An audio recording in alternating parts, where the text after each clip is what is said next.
Hello and welcome back to the Daily Update from the Wayne County Sheriff's Office. I'm Captain Doug Hunter coming to you today on New Year's Eve 2015.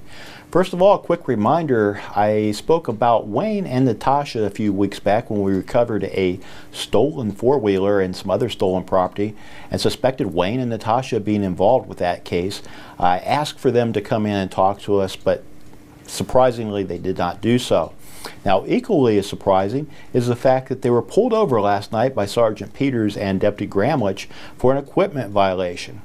While the investigation into that traffic stop continued, the deputies saw Coleman fuel, drain cleaner, lithium batteries, things that we in the business seem to associate with the manufacture of methamphetamine. Now, the pair stated that they were on their way to a camping trip. However, when asked where they were going to be camping, they could not answer. So they were separated, we gained consent to search the vehicle, and we saw what could be a typical camping supply, you know, some vials with some white powdery substance, perhaps salt, flour, who knows. But, you know, we're kind of inquisitive, so we checked it with a drug testing kit and learned that it was, surprise, methamphetamine. So the pair were arrested. Now, in addition to the white powdery substance, they had a notebook in their possession that contained many names and phone numbers of potential methamphetamine customers.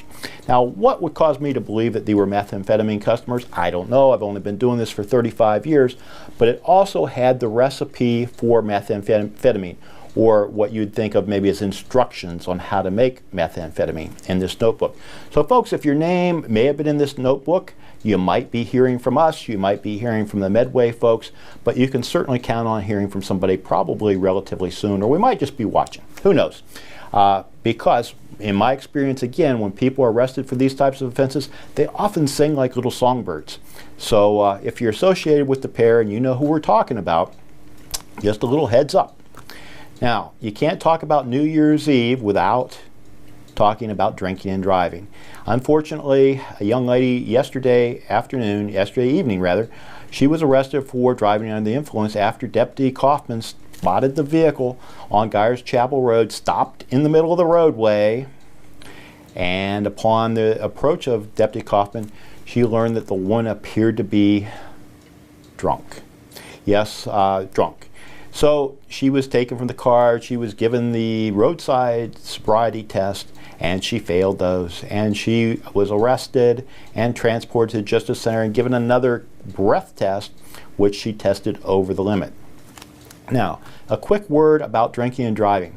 There was a time in my career where it was kind of socially acceptable to do it, but that went out in the 1980s, folks. So unless you're playing Pac-Man on the Atari set, the whole socially acceptable bit for drinking and driving has ended.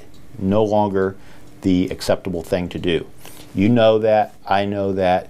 Deputies are going to be looking for those types of violations tonight, like they look for them every night, and daytime too for that matter. Highway Patrol is going to have a heightened awareness. Local police, everybody across the county, the state, the country for that matter, will be looking for drivers that are driving while impaired. That's the politically correct term. We have people that are impaired by alcohol, by drugs, and a combination of the above. So my best advice is simply do not drive stupid.